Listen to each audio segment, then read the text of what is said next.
All About Chocolate, written by Robert Charles.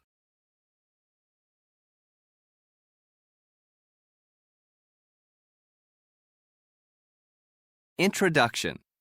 Ask people about their favorite sweet thing to eat, and they'll probably say it's chocolate. People around the world love chocolate. They love it so much that every year they eat more chocolate than any other sweet. If you have ever wondered where chocolate comes from and how it's made, then read on.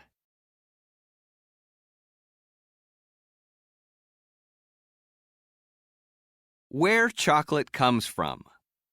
It might surprise you to learn that chocolate actually grows on trees.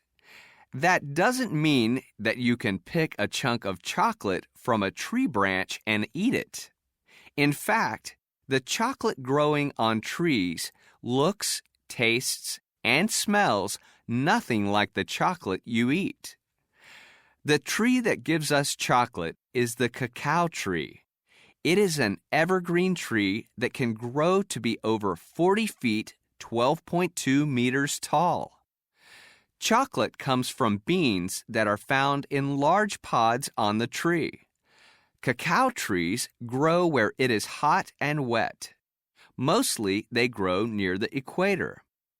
When young, these trees need protection from the wind and sun.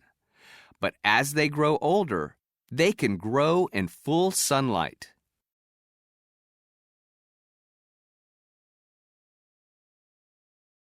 The cacao tree originated in the Amazon River region of South America. Through the course of history, the tree spread to other parts of South America, Central America, and Mexico. It was also introduced to other parts of the world, including Africa, in 1870.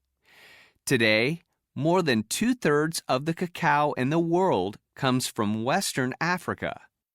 Brazil is the next largest producer. Today, most cacao trees are grown on farms called plantations.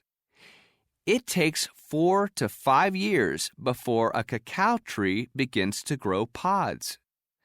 Cacao trees have large, smooth, shiny green leaves that stay on the tree year-round. They have lots of small white or yellow flowers that bloom during the year. The flowers give off a bad smell that attracts flies to pollinate the plants. Some of the flowers change into pods, but most do not. Only about 1 out of every 10 or 20 flowers will become a pod. The pods are shaped like little footballs. They grow on the trunk and larger branches of the tree throughout the year. Workers trim the branches to make sure that they get the most pods possible from the trees. The pods are green when they first form, but they change to a golden or reddish color as they get ripe. The pods are picked when they are ripe or mature. Since cacao tree roots grow close to the surface and are easily damaged, workers have to be careful not to step on the tree's roots when they remove the pods. Preparing the beans. Taking the pods from the cacao trees is the first step in making chocolate. It's not the pods that are important. It's the 20 to 50 beans found inside the pods, which are actually the tree's seeds. It takes a lot of beans and a lot of work to make a kilogram, 2 pounds of chocolate. About 800 beans removed from 20 to 40 pods are needed. First, the pods are gathered, and then someone using a large blade called a machete cuts each pod open with 1 or 2 forceful whacks. A skilled pod breaker can break open as many as 500 pods in a single hour. The beans are then scooped out of the open pod. The beans are not brown, as you might expect. Instead, they are cream-colored and covered with a soft pulp. These beans are a long way from being the chocolate you know. The pulp-covered beans are put into piles or boxes and covered. As the beans come in contact with the air, they begin to change from a cream color to a purple color. The beans also change on the inside in a process called fermentation. Fermentation can take more than a week, but the fermented beans still do not taste or smell like chocolate.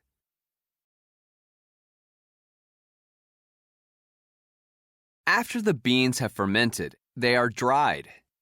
The beans are either dried outdoors by spreading the beans on large mats in the sun, or they are taken indoors and dried by hot, dry air blown from pipes. As they dry, the beans are turned. Once the beans are dry, they are placed in large cloth bags and shipped to makers of chocolate.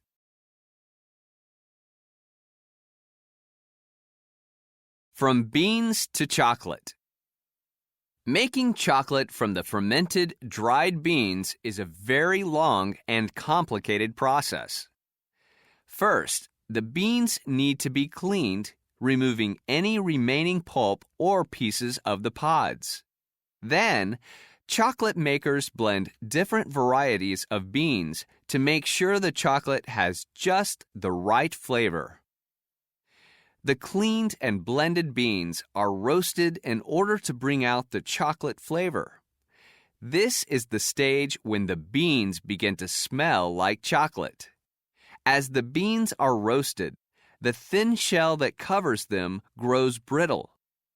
The beans pass through a special machine that cracks their shells and blows away the pieces of shell with fans.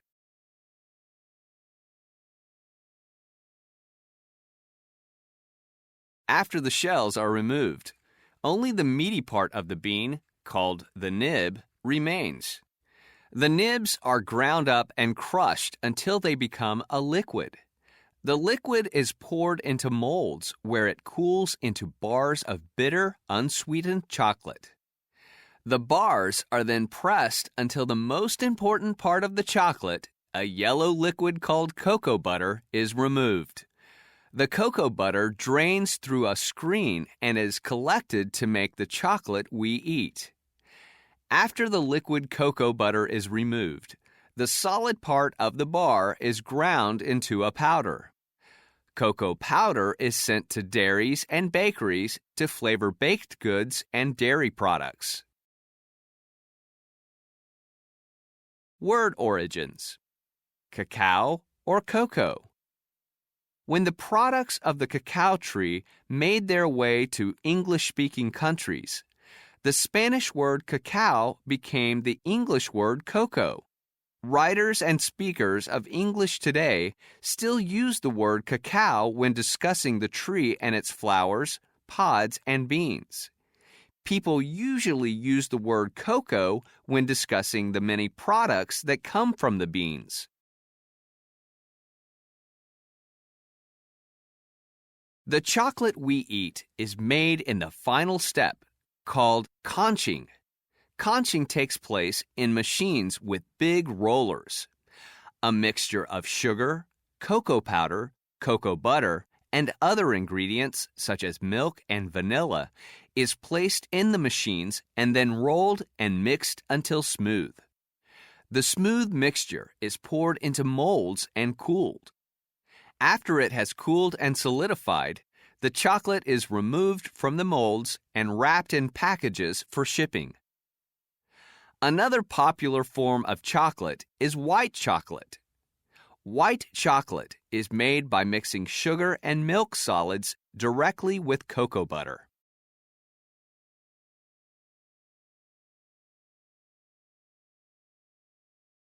History of chocolate. As near as historians can tell, people living in Mexico and Central America were using chocolate almost 2,000 years ago.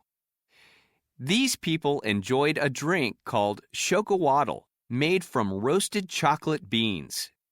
But if you were to try this drink today, you'd find that it tastes much different than the chocolate drinks you enjoy.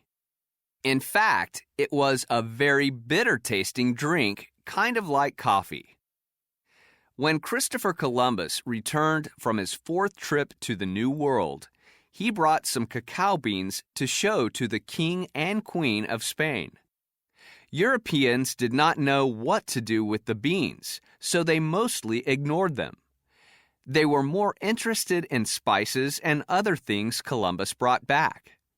It was not until a Spanish explorer by the name of Hernán Cortés returned from a voyage to the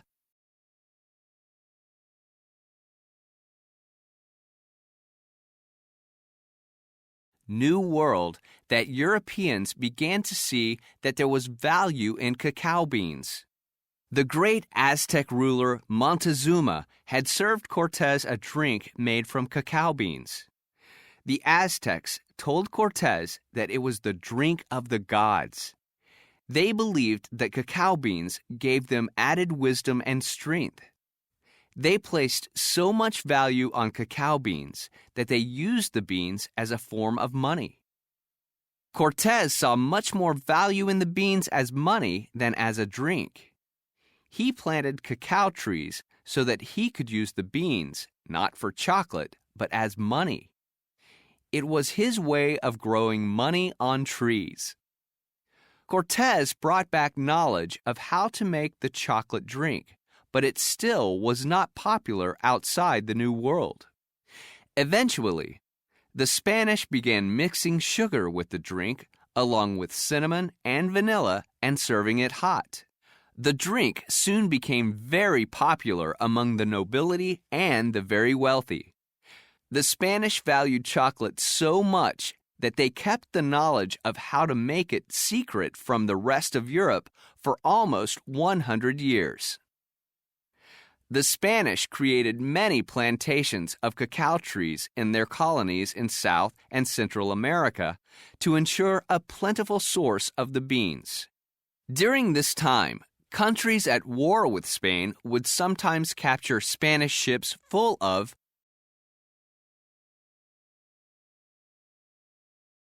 cacao beans and would destroy the cargo as worthless because they had no idea what the beans were used for. It is widely rumored that Spanish monks were the ones who finally shared the secret of how chocolate was made with other Europeans, changing the world forever. Until the 1600s and 1700s, chocolate was a luxury food for royalty and powerful church officials. During the 1600s, people began grinding large amounts of cacao beans in mills, producing much more chocolate and lowering the cost. The invention of smooth milk chocolate also increased the treat's popularity. The first chocolate shop in London, England, was opened in 1657. In the 1700s, a steam-driven chocolate grinder was invented, allowing factories to quickly make tons of affordable chocolate. Today, chocolate is a favorite and affordable treat in many countries.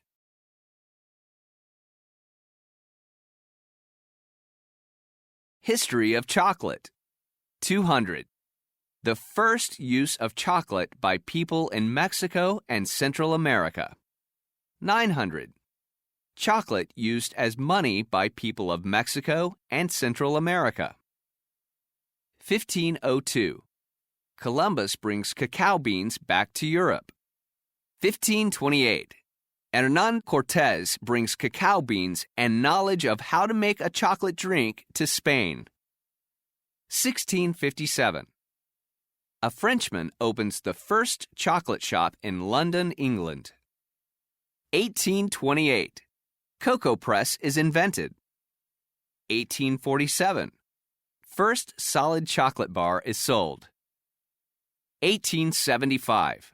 a man in Switzerland makes and sells the first milk chocolate. 1894. Milton Hershey establishes Hershey Chocolate Company. 1913.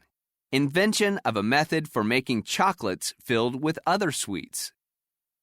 2007. World consumes over 3 million metric tons of cacao beans.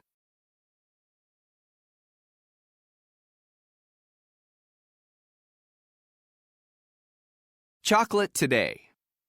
Most of the chocolate made in factories today is used to make chocolate candy. Other chocolate goes into ice cream, chocolate drinks, and baked goods such as cakes and donuts. Even a sauce called mole, used in Mexican cooking, is made from chocolate. Do you know? Recent medical studies show that there are definite medical benefits in eating chocolate. The benefits are linked to dark chocolate rather than milk chocolate. Some of the medical benefits include a reduction in heart disease and blood pressure. Each year, people around the world consume tons of chocolate. The people of Switzerland consume more chocolate per person than anyone else in the world. They are joined in their love of chocolate by people in many other European countries. The table below shows chocolate consumption in the top 10 chocolate-consuming countries.